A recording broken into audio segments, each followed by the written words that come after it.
Good morning, and thanks for braving a Saturday morning session for this webinar, which is specifically about your sales story, or the story that connects you better with potential customers and gives them a better chance to understand who you are, which will help you to stand out, and it becomes part of your unique selling proposition, which is just a way of making you stand out amongst your competitors. I'm Dante, still in Alice Springs at the moment, live this morning. Had a bit of a surprise this morning, a bit of overnight rain, and the usually dry Todd River bed, which I'm actually looking at directly ahead of me, is actually flowing. It doesn't happen very often.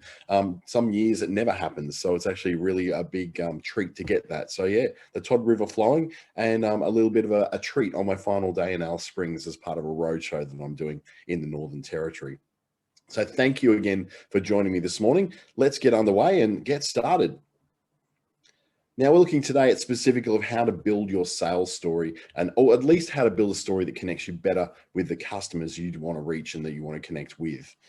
I want to thank the Business Station and Australian Small Business Advisory Services Digital Solutions Program, which this particular webinar is part of, in conjunction with RDA Brisbane in Queensland and Treaty Business Consulting in the Northern Territory. If you'd like to follow up with any kind of one-to-one appointments, either with myself or the many other really talented and very highly skilled digital solutions consultants on the Business Station program, please just go to businessstation.com.au. And you can watch this again later on YouTube. We'll be loading this up both to my own channel under Dante St James and to the Business Station channel, I think from Monday as well. And a big thank you to the people and the organizations along the way that helped me to work out my stories and helped me to work out, what the story is that I could tell that was appropriate and somehow matched what I was doing. BNI, or Business Networking International, I've been previously a part of. Rostrum, which is close to sort of the Toastmasters, if you've ever heard of them. It's more Australian version of that. I won't say the word there, but the Knights one, that's one that certainly helped me find my voice when talking about things like failure. And Petra Kucha, which is a way of structuring a story in 20 images, so 20 slides and 20 seconds per slide. It helps you to narrow down that story to something that's so much more easy format to deliver and doesn't become quite as nerve-wracking a story to tell. Mary Catherine Bateson, a writer and poet laureate from America, said that the human species thinks in metaphors and learns through stories. Dot points are great, but we tend to learn through the stories of those who came before us and those who are somehow a little bit more further along the path of life than maybe some of us are. Who this is for, though, in the business sense, is for sales reps. So you kind of know the process of selling, but you'd like a little bit of an extra edge. You want something that's going to connect you a little bit more closely to potential customers than just simply the offering that you're putting in front of them. It's for the sole trader, the small business who don't have a sales team. They are the sales team, so they're looking for something that's going to make it a lot easier and a little less awkward to come forward and have that conversation with someone about a product that you want to sell. And of course, the clueless, you have no idea. You can't sell, but you can probably dance a bit when you're drunk, and that's about it. But the selling is just not really your thing at all. This is kind of almost a softer way of approaching selling that doesn't come along with techniques such as closing and discovery calls and all those or sales things, which we're not going to be looking at today. What we're covering today is what a sales story is, or what your story is, and why you would need one. We're going to look at what makes a great story. There's a real structure to it, so you can almost systemize it, where you can find the inspiration for those stories about yourself, as well as building some stories around business and weaving that story into your social media presence as well. It makes it a lot easier for you to be able to craft something on social media when you actually know what the background is of what you're trying to put together for it. Now, my name is Dante St James. If you hadn't already said that, I have quite a few bits of paper from universities and TAFEs, and connected with Facebook Australia and Google Australia, and I've got some other stuff that I've done here and there. But one of those things that people find hard to believe when they see me in front of a camera, that I seem so composed and so together, is that I used to be absolutely crippled by social anxiety. I couldn't really even get to a point where the idea of me getting on a camera, especially live like this is now, if you're not watching it on YouTube, you're watching this live through ASBAS, that was just something which was never going to happen with me. It was something which was never going to be something that was easy for me to do, but it did become that way because I guess, like everyone, we have a backstory. My backstory is that 2015 was a year where I was quite depressed. I hated my job. My job seemed to hate me as well. I was kind of starting to be pushed out of that. By then I was about 12 years into 13 and a half years with a particular company that I was working with for a long time in marketing and presentation and broadcasting. I'll say it's a radio network. And look, it just wasn't a good place to be. I was doing a lot of travel with work, which was fun to begin with, but it really got quite draining. That relationships and friendships are hard to build around that sort of thing. But in 2016, it got really bad. Towards the end of 2016, as our boss just said, "Look, mate, you're going to be pushed out of the company. So you either do this gracefully and just go on your own steam, or basically they're just going to look for any excuse to try and get rid of you." Which is not the kind of conversation you want to have with someone when you're working in a job. It sucks. And it got really quite terrifying at the beginning of 2017, where I realized I was finishing up in March, and I had all sorts of stuff going on. And in that March 2017, most likely the worst month of my life, my partner left me. I had an accident at the gym, which has seen me never go back to the gym since then. I had a hernia blowout, so I had to have surgery and had complications for pretty much the next 2 years over that surgery. And then, of course, lost the job. So instead of looking for another job and finding another safety net, I went out on my own, decided to contract and form my own business, my own concept. And I was not ready for that at all.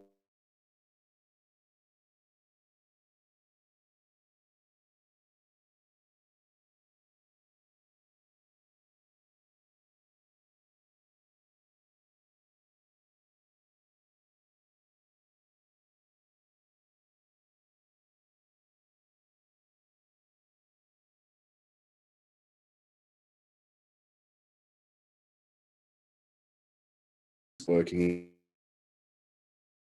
national that gave me a solid.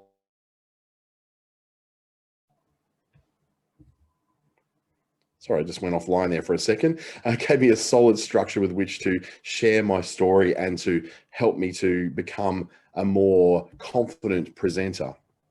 Also got in touch with Rostrum International, which is an Australian group that helps people to do better public speaking. That as well made life a little bit easier for me, made me able to do things more confidently and more capably. And so it became this whole journey of going from being really no confidence at all to being a lot more confident. The problem was I had to force myself to do it. No one was there to hold my hand. I didn't have any safety net. I just knew that something was wrong and I had to step forward to do it. And I had to go forward from being someone who couldn't speak in front of crowds to having to blow my own trumpet on a constant occasion just so I could get new clients, new customers, and some kind of credibility.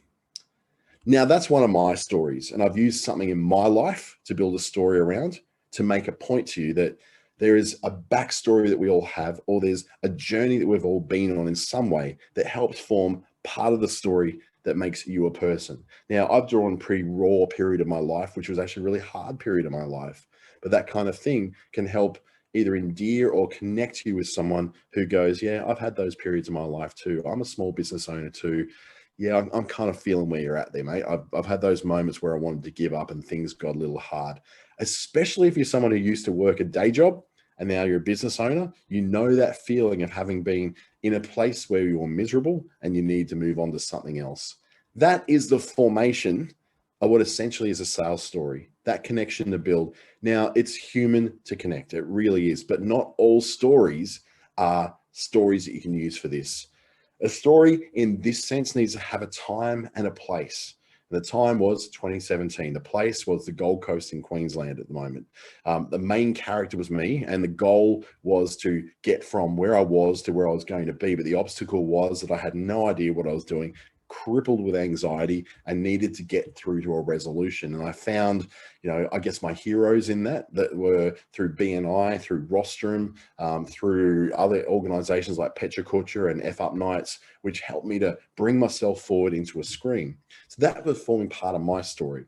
But likewise, you're going to have that as well. You're going to have a time when you can draw on a story. You've got a place where you can actually picture yourself and take someone in that journey to where that place is, and a main character being you, the goal that you're trying to get to, the obstacle you had to overcome, and the resolution that gave them a picture of who you are as a person. But the sales story is not a pitch.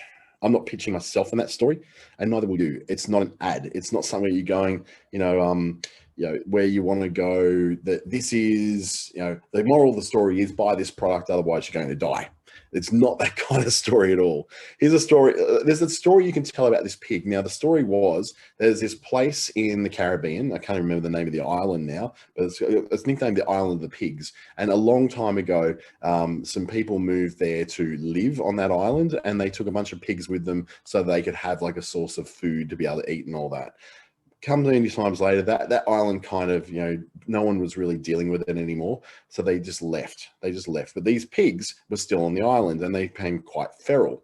What then happened was that those pigs had an issue where they were going to starve if they weren't fed. So what happened is that passing sailboats would leave food and dump it in the water, and these pigs would then learn to swim out and get that water, get that food from the water. Now, pigs are not natural swimmers. It's not something they naturally like to do. But these particular pigs, which are quite nasty apparently, but it's quite a tourist attraction to go there and see these pigs swimming. You can swim with them, although don't get too close because apparently they do like to bite. They're not particularly friendly pigs, but they've become this pattern where they have learned to swim because they've associated that with food, and that's been passed down through generations. Now, that could be a picture or an ad for that particular island, but what it is just, this is a picture. It's a picture that you go, pig swimming. That seems like a really weird thing. Doesn't even seem real, but it is a story that endears you to a place in the Caribbean, which you're probably going to go to Google now and look up, where is the island of pigs in the Caribbean, and learn that backstory as well. It's not a huge story. It's not a big story, but it's something which makes you fascinating. If you can take a story like that, well, it says too that the story you're telling doesn't have to be your story. It can be someone else's story. It can be a story that you've drawn from inspiration from someone else's life or some other circumstance that helps lead to a point where someone can feel comfortable sitting down with you to talk about something like sales, because sales conversations are inherently awkward unless you're just at a counter and someone's bringing up a can of paint and saying, I want to buy this. You don't have to go on a story. They've made that decision. But in the earlier parts of the customer journey, and if you don't quite understand the customer journey, it's a journey from people not knowing who you are and what you do to knowing what you are and what you do, and they want that, but they're comparing it to others, through to the very end, which is called conversion, where they actually book that thing with you, buy that thing from you, click that buy now button, all that sort of stuff. Now, these kind of stories kind of live in the very early stage where they don't necessarily know you that well, or when they're starting to compare you to others. If you've got a great sales story, you really do stand out amongst the crowd. Now, where the pitch could be is that, if you're looking at building a house or something like that, you're pitching to paint the house. Now, you want the right colors to match the decor, the right combination of outdoorsiness and playfulness for adults and kids. In this case, we're talking about a picture that's going to be in a kid's room on a wall, right? So this could be a photo that's done as a print on a wall, right? So I could pitch this and saying this particular photo is the right colors to match the decor of your kid's room. It's got that right combination of outdoorsiness and playfulness for adults and kids, and so the price is within the range you want to do. You can have this photo of this swimming pig on your wall, but the reality is the story was so much more powerful and evocative than any of these facts that could be done. Yes, it's got outdoorsiness. Yes, it's got playfulness. Yeah, it's a good price. Yeah, it's got colors that might match the decor. But ultimately, what would sell this image as a print to put on a wall in your kid's bedroom is the story behind it. The story of the pigs that have learned to swim in order to survive. And now to this day, many, many generations later, we've now got this whole species of pigs on this island in the Caribbean who now swim out to get food from passing trawlers and passing fishing boats. It's quite an amazing story, and it's what sells this as a print to be putting up in a kid's room. The story had a time and a place. The time was when that first happened, when the people first moved to that island to try and make a living. The place was the Caribbean. The main character was the pigs, but it was also the people. The goal was that these pigs needed to survive. The obstacle was they're on an island with a very limited amount of food source. It's a kind of like that deserted island that you have in sort of when people talk about an island in the middle of nowhere that's got nothing on it. that's kind of that island. And the resolution was that people felt sorry for the pigs, so they used to just dump food in the water and hope that it kind of got carried in. And what happened? The pigs decide they come out and actually get the food. So there's a story, there's a heroic story there, which in this particular circumstance could be a picture that hangs on a wall in a kid's bedroom because it's playful, it's cute, but it's got an incredible backstory that certainly won that day and got that across the line. And it works because stories build strong relationships. When you first meet someone to date them, the first thing you tend to do is to tell me a little bit about where you're from. Tell me about your family. What are your hopes and dreams? And that involves a lot of storytelling. Some of it, depending on the kind of person you're trying to date, maybe not quite right, and it might be a little bit embellished, but that's, those relationships usually sort themselves out and change. But in this case, this is a story that works because it builds a level of trust. If you can tell a story around about something, it creates a trust that you're doing something that's bigger than just a transaction. It's very personal. We are humans. We like to connect. So when you've got that personal connection to something, like for instance, the story behind a ring that's worn on a finger, saying, why do you wear this ring? And you say, well, my great-great-grandmother, she first got this ring from her husband-to-be who died in a mining accident. And ever since, this has been a ring passed down through the women of my family that tells us that despite all the hardships that go wrong in life, that we are stronger than our circumstances. And it's a reminder of that. That's a beautiful story. Completely made it up just then because there's a picture of a ring on there, but it is intimate. It's a little bit vulnerable. It tells a greater story than just, this is a ring that was made by a silversmith and printed with a certain pattern on it. It's got something more to it, something more substantial that you can actually imagine. You start picturing in your head, long line of women in a family who have gone through tragedy, and this one thing that knits them all together apart from the genetics of their life is this ring that's carried on down through those generations. Completely fictitious made up story, but every family has some kind of story like that as well. Why it works is that something happens in the brain. So facts and figures don't usually sell. And quite often, like from the Mad Men, if you've ever watched that TV series from Madison Avenue ad account executives in the 60s and 70s, showing that it's not so much like it's 4 doors, it's a 2.5 liter engine. It is those sort of things don't tend to sell cars these days, but emotional connections can sell it. So we call that the battle between features and benefits. The features are 4-door car. The benefit is so it's easy to get the kids in and out when you're going shopping. The feature could be all-wheel drive. All-wheel drive. That's it. That's a feature. The feature benefit of that could be something like it's all-wheel drive, which allows you to feel a bit safer on the road, particularly in nastier weather conditions. Now, whether that's true or not, that is a perception that carries through in all-wheel drive vehicles. It could be heated seats is a feature, not a benefit. The benefit of heated seats is that you feel comfortable from the moment you get in your car. Now, particularly if in a southern climate, it wouldn't probably work too well up here in the Northern Territory or North Queensland for that matter, but you see the point.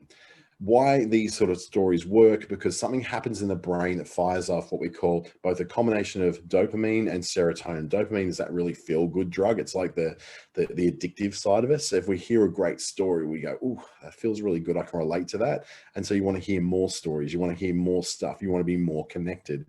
Those sort of stories also hit off oxytocin, which is a particular chemical which we call like the love hormone. It's like a peptide that goes through our systems and allows us to feel connection. It's the connection between a mother and a baby when they first bond. It's the connection when we hug someone who we love. We have that oxytocin flow that actually, it relieves pain, it makes us feel more connected, and it's like the love chemical pretty much. It's the love chemical we feel when we're around that person who we really, really, really keen on, and they just smile and we go, "Ooh, it feels so amazing," that thing. And given it's Valentine's Day tomorrow, at the time of the recording of this and the time of the broadcast of this, probably quite appropriate. There's a lot of stories that are going to be told in the next 24 hours. Another reason why it works is because stories stick, facts don't stick. The long bullet list, the long tables of features of a car don't stick, but the story behind the car does. The story behind Henry Ford and how he was the first man to sort of get the production line in the process. overrides the fact that Ford Motor Company did this much in profits this year and had an EBITDA of that.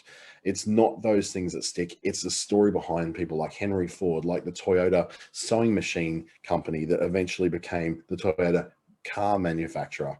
Emotional connections do stick, but facts and figures don't stick. There's a story about how it works. It's a bunch of guys I believe they were in California. They decided to do an experiment on eBay. So they got themselves a jar. They went to like garage sales, basically. Went and got like old toys are in garages. So got a jar of marbles, a pink toy horse. So you know those like hobby horses. Got one of those and a wooden mallet. Just a wooden mallet that you'd normally like hit in tent pegs and stuff like that, right? Now, they spent $128 in total at these garage sales buying, what essentially was a mason jar full of marbles, a rather, well-used pink toy horse and a wooden mallet that'd seen better days. What they did on eBay is then they went to sell those items. So the items themselves cost them $128 to get together. They end up making $3,612 because they used storytelling in each one of those things to see if the storytelling theme was something you could carry across to the e-commerce environment. And it did in spades, making that much from $128 investment. That's a good day's work. But involve them telling a story behind the jar of marbles and saying, these jar of marbles were once owned by my grandfather who blah, blah, blah, blah, blah, tell the story. In this case, they're fictitious. I don't suggest you do fictitious stories because they can be caught out. And if you don't believe the story, you have a lot of trouble selling it and a lot of trouble telling it. So, which means people won't believe it. And they'll just go, yeah, you're full of crap, mate. You're completely full of crap. But in this case, they were quite masterful copywriters. And they worked, I think, for a radio network, if I'm not wrong. And they talked about this jar of marbles having significance to the grandfather who passed it down to the son, passed it down to the grandson. And now, of course, we've decided that it's time to sort of hand this over because, marbles, my kid nearly, choked on the marbles. So I need to kind of pass this on as something to someone else to get some joy in their life. Same story with a pink toy horse. It was just a crappy old pink toy horse, which they managed to turn into a greater story about how this girl, she had this pink toy horse and it was her best friend and she called it Nancy. And Nancy went everywhere she went with it. And she was so connected to Nancy that even when she went into her adulthood, she took Nancy with her, but now of course she's looking at changing her life and doing different things, and she realized she had to let Nancy go because it represented a time in her life that was quite painful, and she wanted to now let that go and let Nancy bring joy to someone else in their life. A $128 investment brought them back $3,612. That's a pretty tidy day's worth of work at the garage sales. And it was simply that they wanted to do an experiment to see the impact of storytelling in an e-commerce environment, which of course, if you've got an e-commerce website, a Shopify, a WooCommerce, any of those guys, you've got the opportunity to tell a better story around the products you're selling rather than just the features. Now, you go to any small business e-commerce website and see just the scarcity of information written on each product they're trying to sell. It's like they don't even want to sell the thing. They're just saying, this thing will sell itself because it's all natural. It's got ingredients. It's infused with Kakadu plum. It's infused with, bush pepper. It's going to help your skin shine. But they're not telling the story, the provenance of each of those ingredients, which is a much greater story that has tens of thousands of years of history behind it in use in bush medicine, which is a far more compelling story than it's all natural, it's organic, and it has this in it. That's the power of a story. It takes what is just mundane ingredients and turns it into something quite compelling. And that's the kind of thing that so many businesses, particularly more successful ones, tend to do because stories are quite contagious. If you're just doing a sales pitch, that's just going to sit in the room. A sales pitch is not something that anyone looks at and goes, wow, I really need to tell the world on social media all about this sales pitch I just saw. It's just ridiculous. That's where a lot of network marketing companies are trying to overcome, the fact that they have got the logical reasons why people should get involved in that network, but it doesn't work. No one shares that. But once they see an opportunity and a story that really connects them to why they should be part of this, then you suddenly see how a story can fly around the world. A PowerPoint presentation, this PowerPoint presentation is going to be forgotten by this time tomorrow. You're not going to remember any of this stuff that's in there. But I can guarantee that Pig Island, that story from before, you'll remember that for a long time, to the point where you're going to go and probably look it up at some point just to see, wow, I need to learn a lot more about Pig Island. It sounds absolutely fascinating, right? It works because customers innately want stories. It's kind of hardwired into our DNA. Stories are the method that we shared, our experiences and our important things in life, and passed upon great learnings to our kids from when we were living in caves in the Neander Valley as Neanderthals back in, how long ago? Hundreds of thousands of years ago. Stories are the core of the stories that are told on this land that we're sitting on right now. I'm sitting on Aranda land, and the stories that the Aranda tell about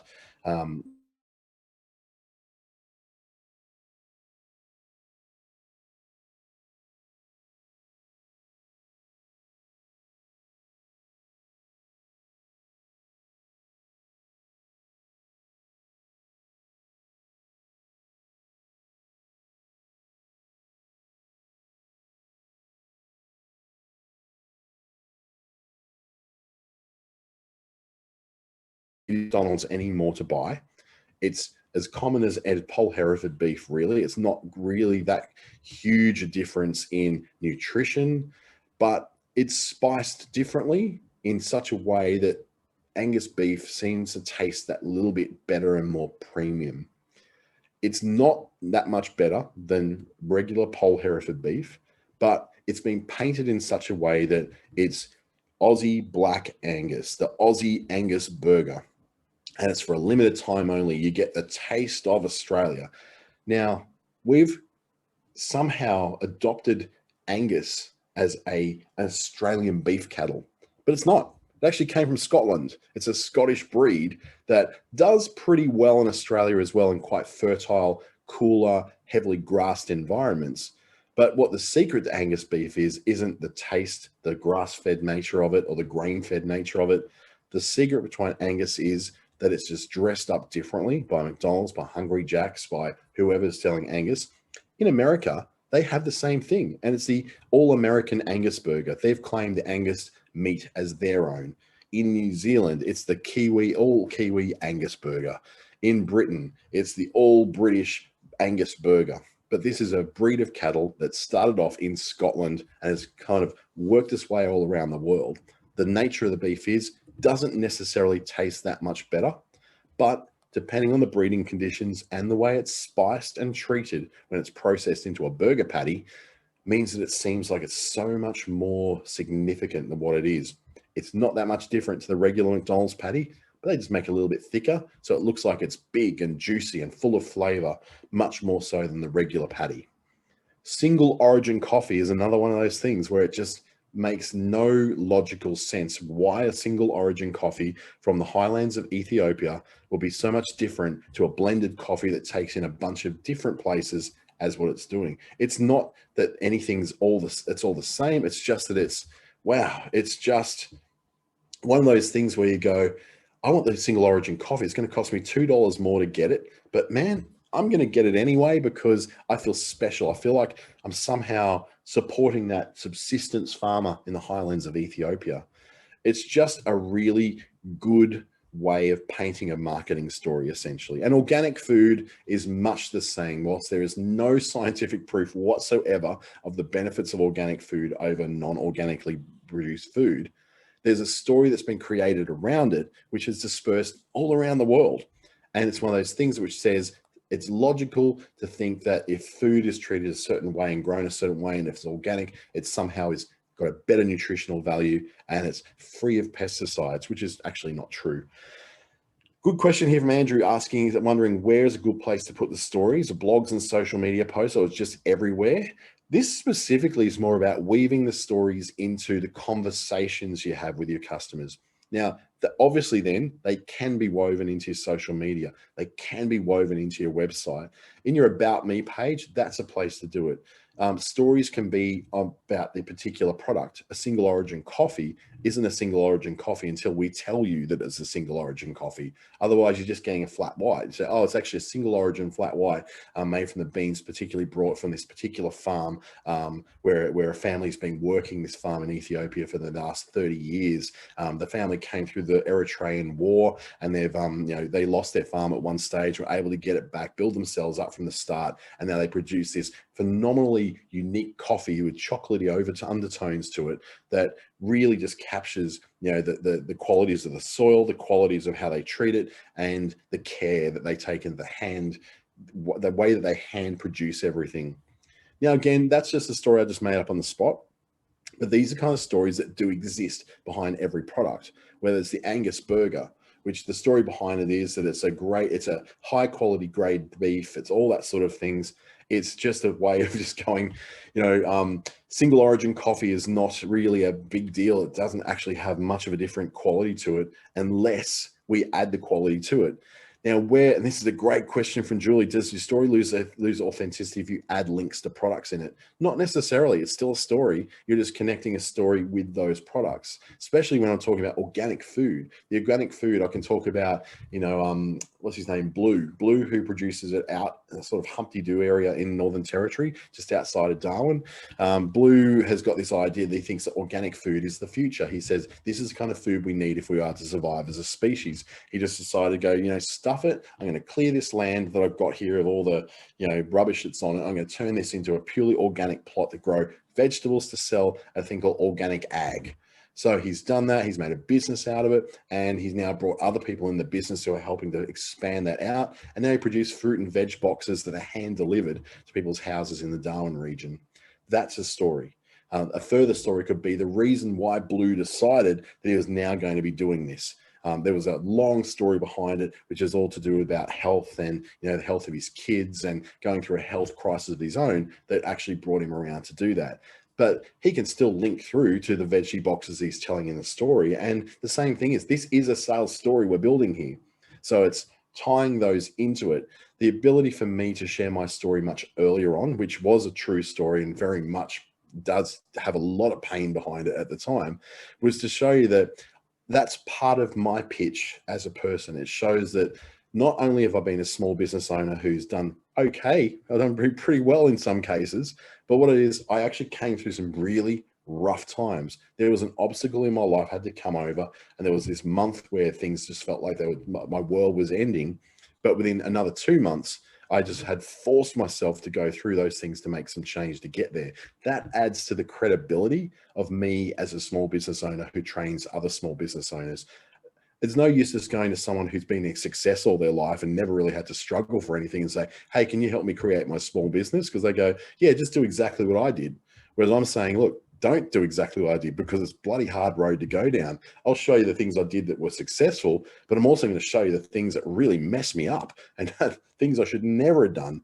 That's much more authentic as a trainer to be able to give that story than what it is if just going, I've been successful. I built $40 million businesses. I'm like, well, if you're making $40 million businesses, mate, what are you doing training in this thing? So there's that kind of story as well that helps lead you towards credibility. And that's what happens with a story. A great story has certain elements that are going to make it easy for you to tell that story. So when you're forgetting all about the facts and figures, like, the reason I got into this particular business was X. That's so much more connecting, because we just love a story that has a hero and a villain and a battle. You got the hero, you got Shrek, you got Lord Farquaad, you've got the battle that happens between them. So they go on and save Princess Fiona from the evil clutches of Lord Farquaad, who is I think was Hugh Grant. And I want to say Dawn French, but it's actually it's Jennifer Saunders was his fairy godmother mother. So those kind of stories we love, and that's reflected in movies we do all the time. A great story has relatable characters. You are a relatable character with 4 elements in that story, like that relatable character, which is you, the relevant challenge, which is the challenges you've had to overcome, or that your product has overcome to get to market, an honest struggle that you've had to go through that has a worthy lesson at the end that's something to tell. Now, this can be the broader story of you and your business. Yes, you are a relatable person. I didn't want to ever again have to work a full-time job where I have to, work 48 weeks to get a paltry 4 weeks to myself. I was never going to do that ever again, especially not for someone else's business. The relevant challenge could be, well, it's actually really hard to do that because how do you find customers? How do you find a product? How do you work out what to do? The honest struggle is that I went out of business once and I had to pick myself up and dust myself off and pick up and do it again. And the worthy lesson in that is that I probably should have got an accountant and a bookkeeper much earlier in the process to save me from making an even bigger mess further down the track. You choose the right sort of story. There's 4 criteria you can look at that really help you to do that. And that's through like the Aaron Brockovich approach. What do you want someone to think, feel, or do? The Aaron Brockovich story movie was to let people know that there is time for justice and that anybody, just anybody can rise themselves up and take on the machine and have some kind of success. So in this case, what do you want someone to think, feel, or do? Do you want them to think that you're a person that they can trust? Then a story will help you get there. Do you want them to feel like you're a person who sells quality merchandise? Then a story around yourself and the merchandise you're selling helps you to get there. Do you want them to look for success? Do you want them to be aware that there's failure in your story? Do you want them to get some more clarity on what it is you're doing? Where features and benefits sometimes don't deliver that, a story can. I'll try and pull out an example here from a very common product, perhaps something like IKEA. So IKEA names all of its products with Swedish names. What most people don't realize that with all the Swedishness around IKEA, where it started, their head office is now based in the Netherlands. It's not based in Sweden anymore. They're now a Dutch company. Weird, huh? With all the Swedishness and all the Swedish flag references around it and all the names of it, they're actually now a Dutch company. So you look for that clarity on what their brand is. Their brand is so Swedish. The story is that it's designed in Swedish studios where highly intelligent and massively design influenced people of Scandinavia have come together in these workshops to design the most practical, functional furniture on the planet. So there's a story that's been painted around IKEA that the reality is they're just another retail furniture store that sells meatballs in their cafeteria. There's not really much difference between them and anyone else except they sell meatballs in the cafeteria. You can use a hypothetical story. So for instance, a hypothetical story could be, imagine that you were someone who was working on a farm in the middle of nowhere, but you knew there was much more to your life than just working in a farm in the middle of nowhere. You wanted to go and do something else with your life. Well, this is one of those opportunities that gives you the chance to be that person that picks up something from their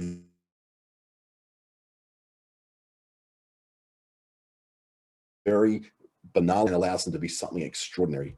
That could be a hypothetical question that you say to someone who's looking to change their life and go down into a personal improvement path or coaching path with you. But the thing with the hypothetical stories is you have to be honest about it being hypothetical. Don't just tell a story that's a lie, because you will get caught out for it. Because to be a good liar, you have to have a massively good memory, and most of us don't have that.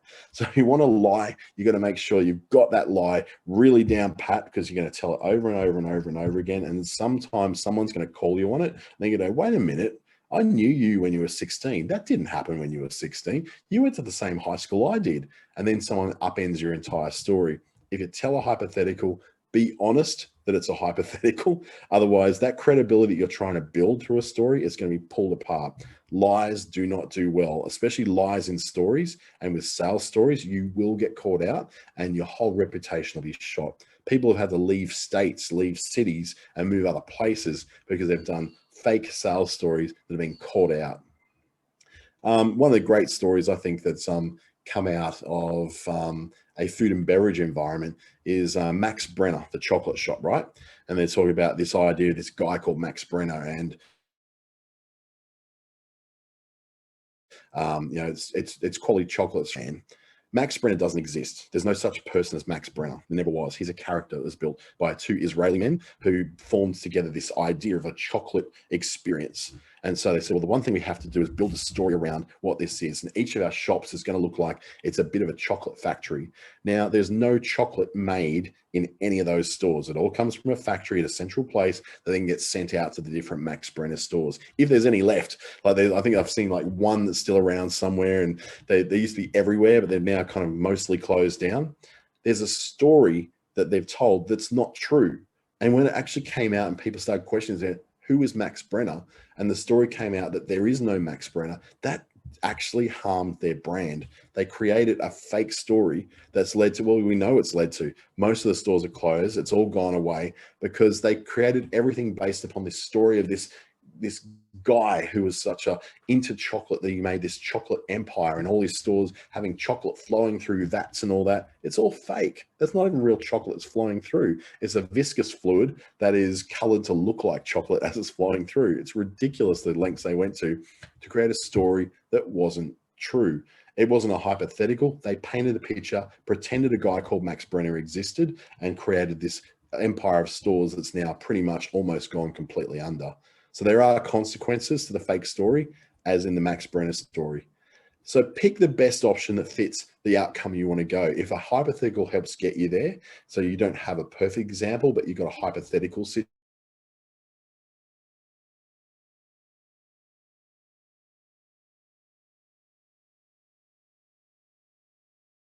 If we were to do this with you, this is the plan we go under.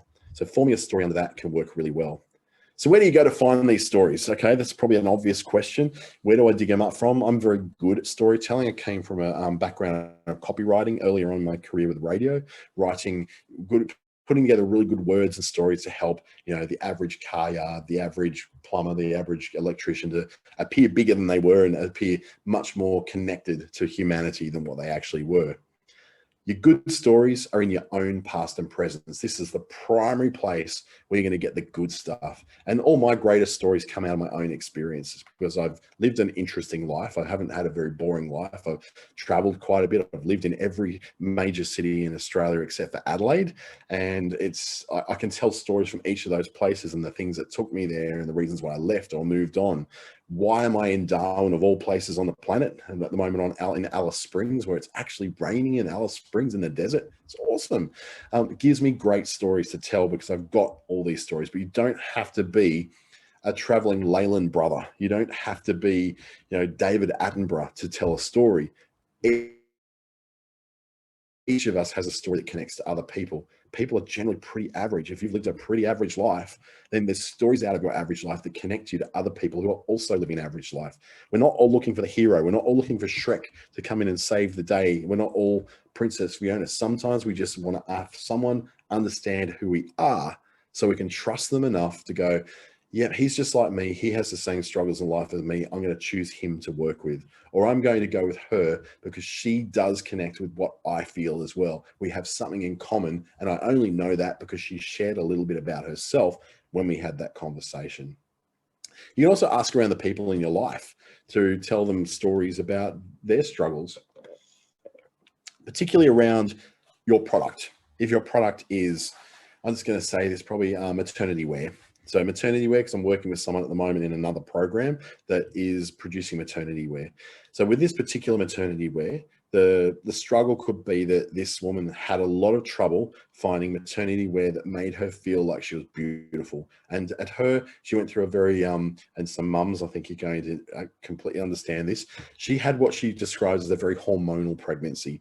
She did not have a very calm pregnancy. She had a lot of wild hormones flying all over the place, and it was quite traumatic for her. So she really needed something that was going to make her not feel like she was just a fat mama. She wanted something that made her feel like she was beautiful. And so she found nothing of that on the market. So she created it for herself. So she went around and said, what is it that you think looks beautiful on a pregnant woman? They said, oh, look, just that pregnant women are beautiful in general. But they said when they go to that sort of thing, they wear that flowy clothing and you can see they're pregnant, but they've got flowy, comfortable clothing looking cool and comfortable. We think that's the most beautiful thing. And then she said, yes, I agree. Okay, that's what I'm going to do. So she had this story. You ask around the stories of other business owners, pull from stories from what I've told today. All of them except the ones which I've told you I've made up on the spot are real stories of real people and real situations. So you can ask around and see what the stories are of people who've struggled with the thing that you struggle with. If you're in a skincare area, you're selling skincare, all of us have issues with our skin. I've got this really weird, like, oily patch across my forehead. My forehead gets so bloody oily during the day. I have to constantly use like wet wipes to kind of not look like a big glowy pumpkin. So my story is that, what are the struggles that people who have with their skin? And I'm constantly in front of people. I have to keep washing my bloody face all the time to not look like a great big oily pumpkin. It's ridiculous. But that's a struggle I go through. If there's a skincare product that helps reduce that, then I'm looking for it. And your story about how you came upon that because you had someone in your life who had oily forehead and looked like a glowy pumpkin, well, then that's a story you can bring into that product. And do a bit of stalking around your competitors, do a bit of stalking around the kind of things that people struggle with when it comes to what you do. Google it. Ask about it. Listening on conversations at cafe to other mums if you're doing stuff for mums. Listening to guys at the pub when the things they're talking about, when they're talking about the struggles they have as a tradie that you want to overcome with your piece of software or your tool or your particular method or technique that you use to address that. Your stories come out of not just your own past and present, but the people around you as well. You can tell their stories. You don't have to identify them.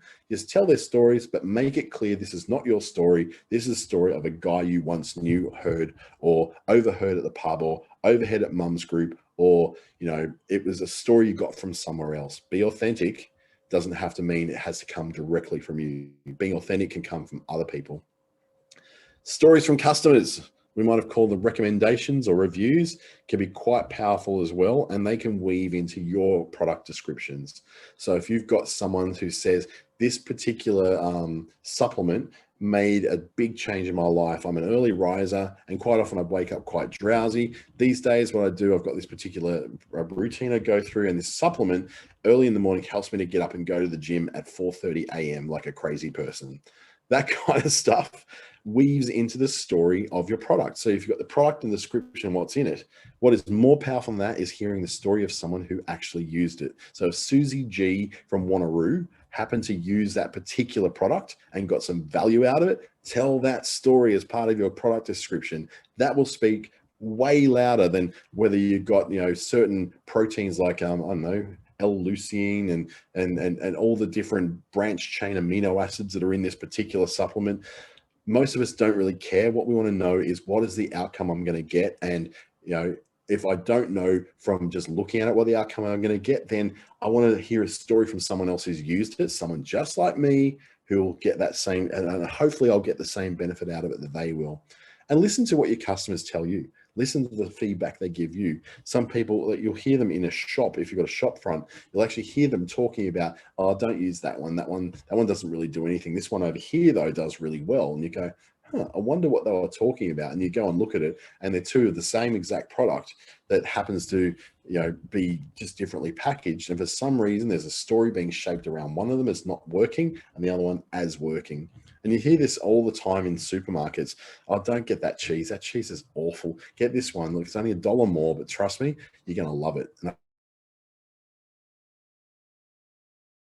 I can tell they're talking about the difference between and cheese in Woolworths and say the what they call now chia cheese, the old coon cheese, now chia, the different cheeses. Now, I've got a story that goes along that as well, which is about Colby cheese, Colby slices, right? The Woolworths branded Colby slices and the coon or chia branded Colby slices, completely different flavor to me. But what I didn't realize, they're actually made in the same place by the same company. It's the same cheese. But for some reason, I think that the coon one's way better. Crazy, huh? There's a story that's being falsed around that I've gone, for some reason, I bought into the coon or chia brand rather than the Hillview brand from Woolies. So there's this idea that a story can make something taste different. That's like the placebo effect when it comes to drugs and home remedies. There's a very strong effect that happens in healthcare. And this one, it really tells that. I call this science versus mum. It's about a little story about colic and chiropractic. I once had this, an interesting conversation with a woman on a forum on Facebook once, like one of those community pages, like the Gold Coast Community Forum or something when I was living there. And well, just hearing it out, and I have a background. My background is as a GP and as a psychiatric registrar doctor. That was my original career. In this case, though, this mum was talking about how she was looking for a chiropractor to help with colic, and she wanted to know more about it. Now, as a former medical professional, I went in there and sort of said, look, there's no scientific proof that connects anything chiropractors do with any good outcomes. In fact, there's a lot of scientific evidence that points to them not having a good outcome at all, but actually making problems worse. The problem that I had with my argument is that I was using zero scientific proof. I was saying it's utterly unrecommended by professionals. I was doing features of my argument. What would come in then is a woman who actually had a child rather than a man who'd never had a child, who just has a medical degree.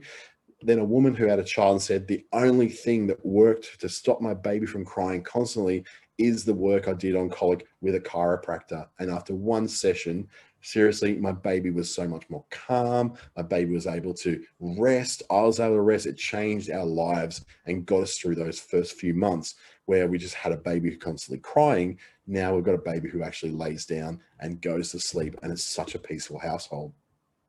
Now you imagine the story that really resonated with that mum, the guy with the facts and figures and the medical degree, or the woman who came in with the story about how she got a result from going through this process.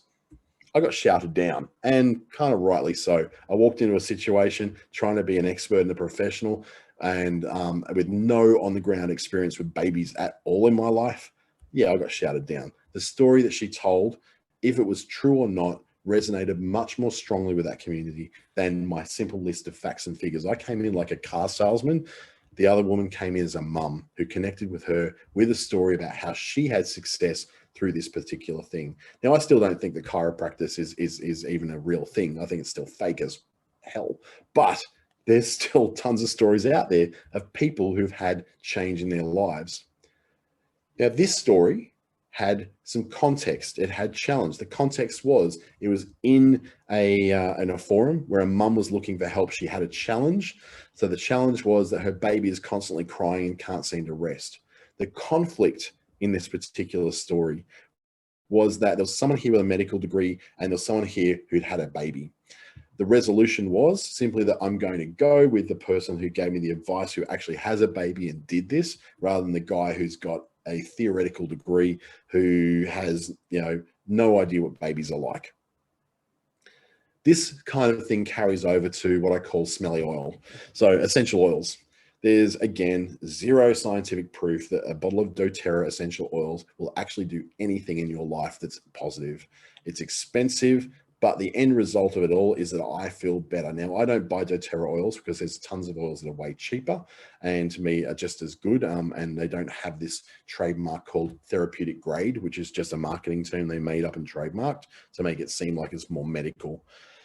I just buy essential oils because I like the smells of them and they make me feel good. Having a bit of eucalyptus smell around the house or a bit of lemon and orange oil smell around the house just feels nice and invigorating. I've associated it with that. It feels like a great thing to have, even though I know there is zero scientific proof that this thing should even have any effect on me or on my health or well-being at all. But I feel better. So the story that's going to stick more is the I feel better. And what I do to feel better is that when I wake up in the morning, I put on my citrus blend in the bathroom, and it just makes me feel fresh as I'm getting ready for work.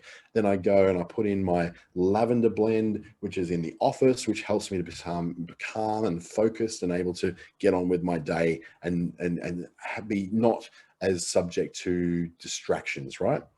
There's no scientific evidence that any of these things could ever actually have a positive influence in your life, but I feel better. And I've told a story about how I get up in the morning, I put on my citrus blend to help zing me up and make me awake. Then I go and I want to be calm and relaxed and focused. So I put on my other blend in the office to do that. That's a more powerful story than just listing the benefits of this has 25% coconut oil. This has this percent of orange oil. This has this percent of lemon oil. That doesn't tell the story, but the story of me saying how my life is better because of this, because I wake up in the morning to the smells of citrus in the air and it helps to zing me awake and make me feel great, tells a far more compelling story. So if you are selling essential oil, if you're selling scented candles, if you're selling your own homemade soaps, The ingredients list, whilst important, is not going to be what sells it. What sells it is what you can expect to experience when you use my soap, what you can expect to experience when you make your house smell of the stuff that's in my scented candles. That's going to tell the story that's going to sell the product for you. So the structure in here, the context, the challenge, the conflict, the resolution is, the context is that I work from home mostly when I'm on the road in places like hotel rooms in Alice Springs, like I am now. When I'm at home, I tend to be working within the context of, needing to concentrate because our home's got lots of distractions which can drive you away. The laundry needs doing, the floor needs washing. The challenge is that I need something inexpensive and simple that's going to come into my day. The conflict is that everyone keeps telling me about essential oils will make me feel better, but I don't believe a word of it because I don't believe in all this woo sciencey stuff. I just like the facts. The resolution is, though, they gave it a try and I actually do feel better. So if I feel like I'm getting a little bit of a headache, what I'll do, I'll put on a peppermint essential oil because it seems to somehow make my headache go away. Complete placebo effect. I know that, but the story of me going about my day and finding an essential oil that's going to fit into my day is a far more compelling story than this is the ingredients list for this particular bottle of smelly oil. Getting a car serviced. Now, this is one of those things where if we didn't have to do it, it'd be so much better in our lives and we save a lot of money. It doesn't appear to be needed in car servicing, especially with scheduled servicing, right? You're doing this, you're going along fine, the car's going great. It doesn't appear to be needed at all. And let's face it, it's expensive to get it done. But I'm glad I did it though, because it's the story of it's the person who doesn't get their car regularly serviced as the person who's going to really generally get the problem with it. So I'm glad I did go and get my car serviced. I'm glad I did do it, even though it didn't appear to be needed, because the story of people, the horror stories of people who've let their car services go too long and then having breakdowns in the middle of very important times, those stories have had a profound impact on my life. And I haven't wanted that to happen to me. So the structure of this, but my car is fine story, the context is that somebody is knowing that they need to get their car done because it says it on the scheduled service. You should get it done in these particular orders. That's not just to keep the mechanics rich and happy. That's also just to keep your car running so you can rely on it, right?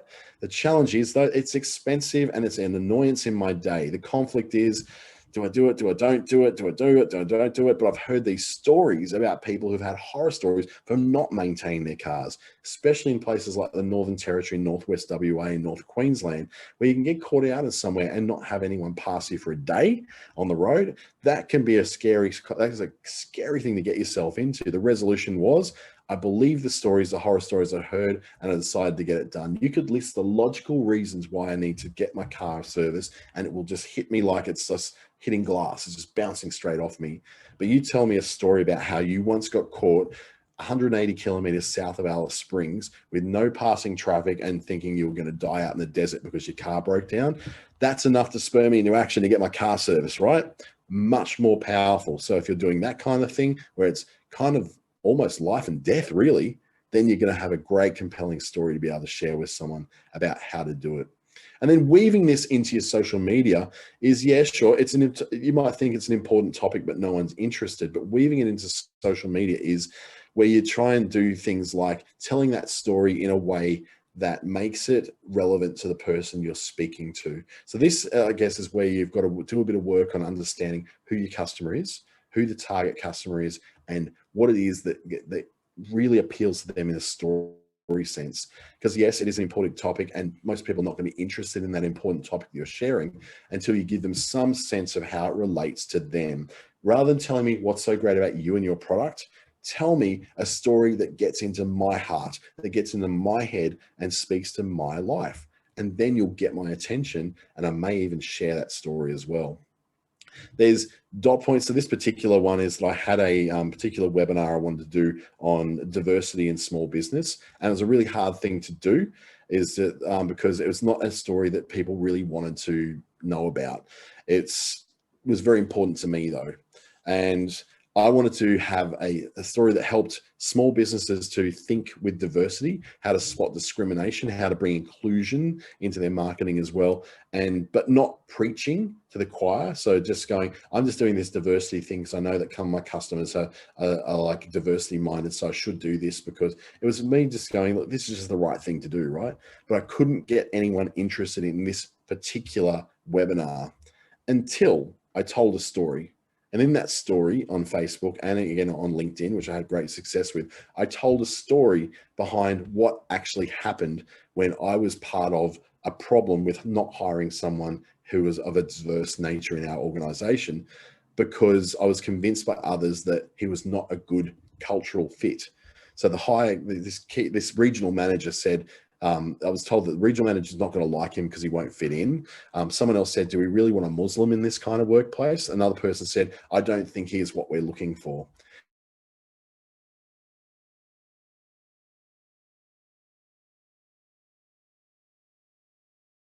He had skills. He had such an amazing, great work. But we ended up choosing a white girl over the Muslim dark-skinned guy because of cultural fit. And I was disgusted by being part of that particular process. To this very day, I just go, it's horrible. Now, I've since been in touch with this guy separately many years later and explained what happened. He said, mate, it happens all the time. This is something I've always had to face. It's something I've overcome when I can. He really appreciated me actually acknowledging what happened. And he just assumed, yeah, of course, that's why I knew I didn't get the job. That's disgusting that people go through that, because this guy was the better guy for the job, but this other person got it. That other person, actually, that we ended up hiring, was very instrumental in pushing me out of the company because they wanted my job. So it came back to bite me in one way. But I wanted to tell this story. I couldn't get people in by saying, here's the diversity thing, here's what you're going to learn. I got people interested in that particular webinar and that particular workshop because I got real, I got raw, and I showed them that I wasn't the hero of this story. I was definitely not the hero. I was actually part of the problem. I made myself very vulnerable, and that drew in a crowd then. Then we had about 50 people on the webinar, and it became a really strong topic that people had never really considered when it came to their small businesses. So as we start to wrap up, my personal tips for a story is that people aren't thinking of you as much as you think they are. So tell the story, get vulnerable. You're not going to walk away from here thinking for the next week, oh, wow, he was a racist guy at some stage. He did some really nasty things. I wasn't racist. What I did is just made a really poor decision that I've since apologized profusely for. But what you'll remember is a story about how someone overcame this and actually made good on the mistake they made. Tell story from your real experiences. They'll always land better because they're real. You don't have to be sort of making it up on the spot. If you tell a real story, it's from the heart. You already know it. You don't have to lie. You don't have to rehearse it. It's just part of your experience. Your product or your service is probably not that unique, but your story is unique. I'll say that again. What you do, what you sell is probably not that unique in the world, but the story behind why you are selling it, that's the unique story. That's the thing that can stand out when you're lining up 5 different people selling the same thing, same price, same presentation. The one that will win is the one that tells the story that drags someone in and makes them believe that there's something more to that product than what there are on those other identical products elsewhere. So thank you very much for dropping in on a Saturday. I know it's a hard slog when you're trying to do this on a weekend. I'm sure you've got a million stories of your own. I'm really looking forward to seeing those at some point in the future. If you'd like to run a story past me and ask if that's something that's quite appropriate, drop it into any one of my contacts there. My email, my Facebook, or my LinkedIn are all very much open for you to sort of, have a chat with me or to run an idea past me or clarify a point. This particular webinar will be up and going in about the next hour or two on my own YouTube channel, or you can watch it again via the Business Station YouTube channel as well. Again, it's been part of the ASBAS Digital Solutions program, thanks to Business Station, Regional Development Australia, Brisbane, and Treaty Business Consulting. Thank you so much again for spending a bit of time, not just in your business, but working on the things that are going to make your business work a lot more and a lot better in the future. Thank you so much. Have a fantastic weekend, and I'll enjoy this lovely cool weather we're having in Alice Springs. Thank you.